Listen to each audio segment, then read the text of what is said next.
2024 है और जो लोग पूर्णतः उपचारित होकर डिस्चार्ज किए जा चुके हैं उनकी संख्या अब बढ़कर के 21,787 हो गई है। संक्रमित व्यक्तियों में से 889 लोगों की मृत्यु हुई है। इस समय आइसोलेशन वार्ड्स में 11,027 लोगों को रखा गया है, जिनका इलाज विभिन्न चिकित्सालयों में अथवा चिकित्सा महाविद्यालयों में किया जा रहा है। फैसिलिटी क्वारंटाइन में 4,011 लोगों को लाया गया है और इनके सैंपल लेने की कार्रवाई की जाती है। यहाँ सैंपल लेकर के अगर संक्रमण पाया जाएगा तो उन्हें उपयुक्त स्तर के कोविड हॉस्पिटल में उनको भेजा जाएगा, अन्यथा उनको फिर होम क्वारंटाइन के लिए भेजा जाता है। कल प्रदेश में 38,006 सैंपल्स की जांच की गई, 38,006, और इस प्रकार अब तक प्रदेश में जो कुल सैंपल्स की जांच हुई है इसकी संख्या 10,74,112 हो चुकी है। प्रदेश की प्रयोगशालाओं को कल 32,000 से ज़्यादा सैंपल्स भेजे गए जिलों के द्वारा, और जैसा आपको हमने पहले भी बताया है, प्रदेश में 7 नए RT-PCR के लैब्स स्थापित किए गए हैं और इनका लोकार्पण कल माननीय मुख्यमंत्री जी के द्वारा किया जाएगा। कल विश्व जनसंख्या दिवस भी है। 11 जुलाई को विश्व जनसंख्या दिवस के रूप में मनाया जाता है और इस बार का जो विषय है वो यही है कि आपदा की स्थिति में भी परिवार कल्याण की योजनाएं हम कैसे चलाते रहें, यही इस वर्ष का, इस बार के विश्व जनसंख्या दिवस का विषय है। कल माननीय मुख्यमंत्री जी इस अवसर पर एक कार्यक्रम में मुख्य अतिथि होंगे। 5 कालिदास मार्ग पर यह कार्यक्रम होगा विश्व जनसंख्या दिवस का, और उसी कार्यक्रम में माननीय मुख्यमंत्री जी के द्वारा जो 7 हमारे मंडल स्तर के चिकित्सालयों में RT-PCR की नई प्रयोगशालाएं बनाई गई हैं, अलीगढ़ में, मुरादाबाद में, बरेली में, वाराणसी में, गोंडा में, मिर्ज़ापुर में और बलरामपुर हॉस्पिटल लखनऊ में, इन सब का शुभारंभ कल माननीय मुख्यमंत्री जी के द्वारा इनका लोकार्पण किया जाएगा। आरोग्य सेतु ऐप का हम निरंतर उपयोग कर रहे हैं और इस कार्य में जो भी अलर्ट्स जनरेट होते हैं उनको हम फ़ोन करके सावधान करते हैं, उनका हालचाल पूछते हैं। ये हमारे स्टेट के कंट्रोल रूम के अलावा अब CM हेल्पलाइन के द्वारा भी यह कार्य किया जा रहा है और अब तक हम लोग 1,67,398 लोगों को फ़ोन कॉल्स कर चुके हैं। पूल टेस्टिंग लगातार चल रही है और 5-5 सैंपल के 2,370 और 10-10 सैंपल के 353 पूल कल लगाए गए थे। अब हम लोगों ने जो टेलीमेडिसिन का ई-संजीवनी पोर्टल है, ई-संजीवनी का एक प्लेटफॉर्म है जहां पर कि आप टेलीमेडिसिन का उपयोग कर सकते हैं, उसका अब हम लोगों ने व्यापक उपयोग करवाना शुरू कर दिया है। कल भी 286 लोगों ने अपना कंसल्टेशन इस पर किया और आप भी घर बैठे ई-संजीवनी के पोर्टल पर जाकर के टेलीमेडिसिन का लाभ उठा सकते हैं। आप अपने घर पर ही अपने कंप्यूटर पर या अपने स्मार्टफोन पर ई-संजीवनी के पोर्टल पर जाएं, वहां पर आपके फ़ोन नंबर से और आपके नाम से आपका रजिस्ट्रेशन हो जाता है और रजिस्ट्रेशन करने के बाद आप डॉक्टर से अपनी समस्या के बारे में आप वीडियो कॉन्फ्रेंस कर सकते हैं। आपको डॉक्टर दिखाई पड़ेंगे अपने फ़ोन पर या कंप्यूटर पर और डॉक्टर भी आपको देखेंगे और आप उनसे बातचीत करके अपनी समस्या को बता करके उनकी सलाह घर बैठे ले सकते हैं। तो आपको जो अगर कोई सामान्य बीमारी है उसके लिए घर से निकलने की आवश्यकता नहीं है और आप इस प्लेटफॉर्म का, इलेक्ट्रॉनिक डिजिटल प्लेटफॉर्म का उपयोग करके भी आप सलाह प्राप्त कर सकते हैं। आपको हमने 2-3 दिन पहले बताया था कि प्रदेश में अब अगर आप मास्क नहीं लगाएंगे तो जुर्माना की धनराशि 100 रुपये से बढ़कर 500 रुपये होने वाली है और आज उसकी अधिसूचना जारी हो गई है। तो आज के बाद से जो भी लोग बिना मास्क लगाए सार्वजनिक स्थलों पर पाए जाएंगे, आप अपने मुंह और नाक को कवर करें, चाहे मास्क से करिए, चाहे रुमाल से करिए, दुपट्टे से करिए, गमछे से करिए, लेकिन आपको इसको कवर करना है संक्रमण से बचने के लिए और दूसरों को संक्रमण से बचाने के लिए यह अत्यंत आवश्यक है।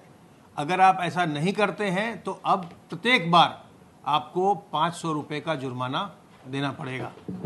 तो आपसे अनुरोध है कि आप मास्क जरूर लगाएं, अपने मुंह और नाक को जरूर ढकें, जब भी सार्वजनिक स्थलों पर जाएं तो 2 गज की दूरी बनाएं लोगों से, ताकि न तो आप संक्रमित हों न दूसरों को संक्रमण फैलाने का कोई अवसर हो।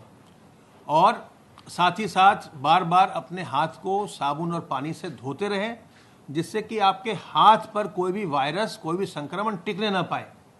जो संक्रमण के जाने का आपके शरीर के भीतर एक महत्वपूर्ण रास्ता आपका हाथ है। आपके हाथ पर जब वायरस आता है, जब आप संक्रमित सतहों को छूते हैं तो आपके हाथ पर वायरस आता है, और जब आप अपने हाथ से अपने आँख, नाक, मुंह को छूते हैं तो ये वायरस आपके शरीर के अंदर चला जाता है और आप संक्रमित हो जाते हैं, आपकी तबीयत खराब होती है। तो अगर आप अपने हाथ को साबुन पानी से धोते रहें और एक बार में कम से कम 25-30 सेकंड तक आप उसको साफ करें, तो जो वायरस है आपके हाथ से बिल्कुल समाप्त हो जाता है और फिर आप संक्रमित नहीं होते। और अगर आप लोगों से सामाजिक दूरी 2 गज की मेंटेन करते हैं और अगर आप अपने मुंह और नाक को ढक कर रखते हैं तो आपके संक्रमित होने की संभावना नगण्य हो जाती है और आपके द्वारा दूसरों को संक्रमण फैलने की संभावना भी नगण्य हो जाती है। तो इसी प्रकार से सावधानी बरतकर हम और आप मिलकर के इस संक्रमण को नियंत्रित कर सकते हैं। सर्वेलेंस का काम हमारा लगातार चल रहा है और 27,246 इलाकों में अभी तक ये काम किया जा चुका। 1,63,214 टीम दिवस के माध्यम से 1,18,63,413 घरों का सर्वेलेंस किया गया, जिसमें 6,05,87,523 लोग रहते हैं। कोविड हेल्प डेस्क लगातार स्थापित हो रहे हैं, इनकी संख्या में वृद्धि हो रही है और ये बहुत ही उपयोगी सिद्ध हो रहे हैं। अब तक प्रदेश में कोविड हेल्प डेस्क का एक बहुत बड़ा जाल फैल गया है और 36,114 कोविड हेल्प डेस्क की स्थापना की जा चुकी है। इन हेल्प डेस्क के माध्यम से अब तक 16,030 लक्षणात्मक व्यक्तियों की पहचान भी की जा चुकी है। तो सावधान रहिए, सतर्क रहिए और कल और परसों जो आज रात से जो लॉकडाउन होने वाला है, लॉकडाउन नहीं बल्कि जो जागरूकता के लिए जो एक कुछ गतिविधियों पर रोक लगाई गई है, उसके विषय में अपर मुख्य सचिव गृह अभी आपको विस्तार से बताएंगे। अब मैं अनुरोध करूंगा अपर मुख्य सचिव गृह से कि अन्य सभी बातें आप बताएं। माननीय मुख्यमंत्री जी ने आज टीम 11 की बैठक इस पूरे कोविड के कंट्रोल के अभियान के अंतर्गत ली। मुख्यमंत्री जी ने आज समीक्षा की, जो आज रात्रि से 10 बजे से कल 11 तारीख को और परसों 12 तारीख को संडे और 13 तारीख को सुबह 5 बजे तक जो पूरा प्रतिबंध लगाए गए हैं उस पर आज उन्होंने चर्चा की।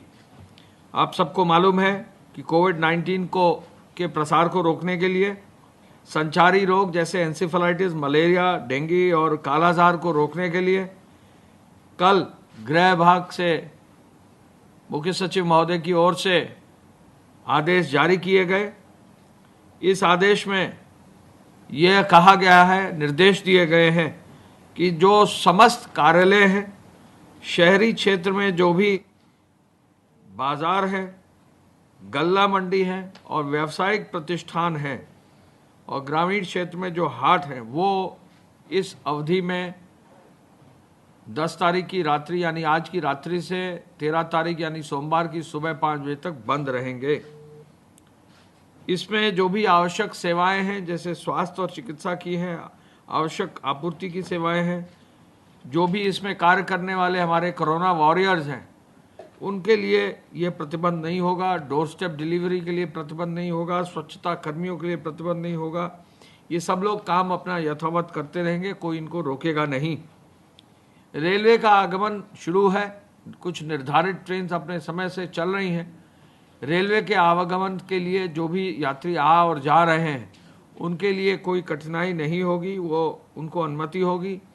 और राज्य सड़क परिवहन निगम यह इंश्योर करेगा कि रेल के स्टेशन से लोगों को घर तक जाने और आने की व्यवस्था की जाए। इसके साथ साथ अंतर्राष्ट्रीय उड़ानें और जो डोमेस्टिक फ्लाइट्स हैं उन पर भी प्रतिबंध नहीं होगा, वो यथावत रहेंगी और उनके यात्री एयरपोर्ट तक जा भी सकेंगे, आ भी सकेंगे। मालवाहक सामान्य आवाजाही पर कोई रोक नहीं रहेगी। इसके अलावा 10, 11 और 12 तारीख को पूरा एक जो स्वच्छता और सैनिटाइजेशन का अभियान है, स्वच्छ पेयजल आपूर्ति का अभियान है, इसको भी बड़ी मजबूती से जो है इसका क्रियान्वयन सुनिश्चित किया जाएगा। पंचायती राज विभाग द्वारा एक आदेश इसी क्रम में पहले ही जारी कर दिया गया है, जिसमें हर नगर निगम के हर वार्ड में 10 तारीख को, 11 तारीख को और 12 तारीख को जो ठोस अपशिष्ट है यानी सॉलिड वेस्ट है उसकी प्रोसेसिंग के डंपिंग स्थल तक कितने ट्रक की संख्या है, वो संख्या प्रति नगर निगम विवरण लिया जाएगा, जिससे कि ये इंश्योर किया जाए कि हर नगर निगम से ज़्यादा मात्रा में ट्रकों से कूड़ा जो है निर्धारित स्थल पर डाल दिया जाए, फेंक दिया जाए। इसके अलावा जो क्षेत्र पंचायत हैं, ग्राम पंचायत हैं, उनमें भी इस अभियान में कुल कितने कार्मिक लगाए गए सफाई के लिए। यदि किसी ग्राम पंचायत में 100 लोग लगाए गए तो वो संख्या कितनी है, 10 तारीख कितनी, 11 तारीख कितनी, 12 तारीख को, ये भी विवरण लिया जा रहा है। एंटी लार्वा छिड़काव हुआ कि नहीं गांव में, अपशिष्ट यानी वहाँ से कूड़ा उठाया गया कि नहीं, क्या गांव में विशेष सफाई अभियान लगाया गया कि नहीं, ये हर गांव की सूचना पूरे प्रदेश में मंगाई जाएगी। और इसके लिए पंचायती राज विभाग नोडल डिपार्टमेंट नियुक्त किया गया है और ये भी अभियान बहुत तेजी से चलाए जाने का निर्देश मुख्यमंत्री जी ने दिया है।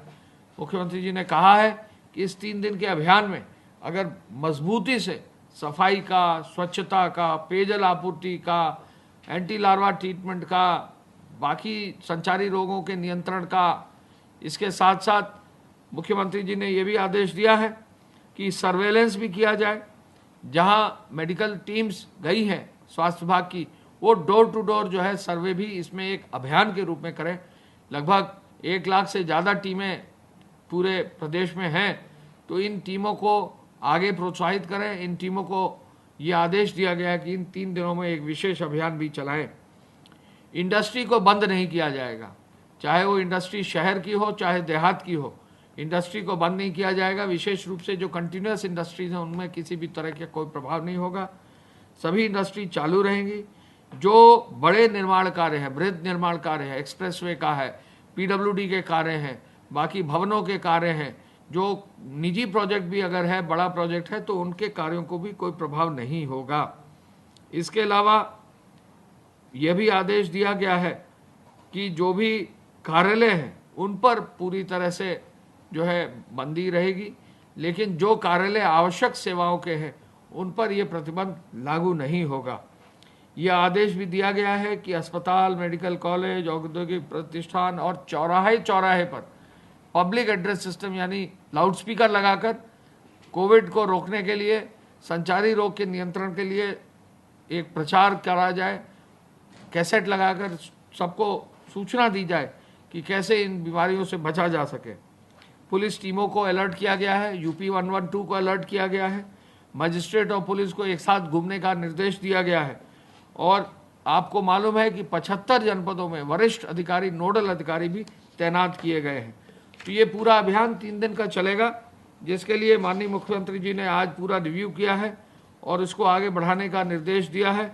इस अभियान के दौरान जो स्वच्छता का जो एक पूरा मानक है उसको तय करने का निर्देश दिया गया है। सभी अधिकारियों से, कमिश्नर से, डीएम से, एडीजी से, आईजी से, डीआईजी से, एसएसपी से ये निर्देश दिया गया है कि अपना पूरा जी जान लगा कर कार्य करें और इस पूरे 3 दिन के अभियान में पूरा सहयोग दें। स्वास्थ्य विभाग इसको लीड कर रहा है, नगर विकास विभाग इसको लीड कर रहा है, बाकी विभाग इसको लीड कर रहे हैं, उनका भी जो है तेजी से काम होना है। टेस्टिंग की क्षमता के लिए जैसा कि अभी स्वास्थ्य सचिव साहब ने बताया, रैपिड एंटीजन टेस्ट को और बढ़ोतरी करने का, वहाँ लैब टेक्नीशियंस लगाने का, ट्रेन करने का भी निर्देश दिया गया है और प्रतिदिन 15,000 से अधिक रैपिड एंटीजन टेस्ट करने का निर्देश दिया गया है। आपको मालूम है जहाँ यूपी में टेस्ट की संख्या धीरे धीरे बढ़ रही है, हमारा प्रयास होगा कि पूरे देश में अग्रणी स्थान पर यूपी की टेस्टिंग की व्यवस्था लागू की जाए। माननीय मुख्यमंत्री जी ने एक एक जो लैब्स हैं उनके और मजबूत करने का निर्देश दिया है। कानपुर, झांसी, वाराणसी की चिकित्सा व्यवस्था को मजबूत करने का निर्देश दिया है। सर्वेलेंस टीम को मजबूत करने का निर्देश दिया है। एम्बुलेंस सेवा को मजबूत करने का निर्देश दिया है और सर्वेलेंस टीम के रिजल्ट्स के आधार पर जो फॉलोअप है उसके लिए भी उन्होंने निर्देश दिया है। माननीय मुख्यमंत्री जी ने पेट्रोलिंग पर विशेष बल दिया है और ये भी कहा है कि पुलिस की पेट्रोलिंग दिखाई दे, लोगों को लगे कि पुलिस जो है सड़कों पर पेट्रोलिंग कर रही है। हवाई अड्डों पर, रेलवे स्टेशन पर जैसा मैंने आपसे कहा, कोई प्रतिबंध नहीं होगा और उनके लोगों को आने जाने में कोई दिक्कत नहीं होगी। कल 11 तारीख को एक बड़ा अभियान स्वास्थ्य विभाग का शुरू हो रहा है जनसंख्या दिवस के अवसर पर और उस पर विशेष रूप से जो है फोकस भी रहेगा और स्वास्थ्य विभाग इस पर कार्रवाई भी सुनिश्चित करेगा। मास्क लगाने पर मैं बताना चाहूँगा कि 500 रुपये का जुर्माना का आदेश जारी हो रहा है, तो हो गया है, तो उसको जो है सभी फील्ड में भेज दिया जाएगा। पब्लिकली भी जो है उसका जो है उसको प्रचारित भी किया जाएगा। तो हर व्यक्ति मास्क जरूर लगाए, इसको इंश्योर करना है और अगर मास्क नहीं लगाएंगे तो चालान हो जाएगा। चाहे बच्चों हो, चाहे बड़े हो, चाहे वो कोई सरकारी कर्मचारी हो, चाहे वो कोई भी किसी भी स्तर का व्यक्ति हो, यदि वो मास्क नहीं लगाएगा तो निश्चित रूप से कार्रवाई हो सकती है। मास्क लगाएं और सहयोग दें और इस पूरे अभियान में सबका साथ दें और इस अभियान में 2 गज की दूरी, मास्क है जरूरी के इस जो नारा है इसको इंश्योर करें। धन्यवाद। खबरों में बने रहने के लिए आरएनआई की फेसबुक, ट्विटर, इंस्टा और यूट्यूब को सब्सक्राइब करें। बेल आइकन दबाना ना भूलें।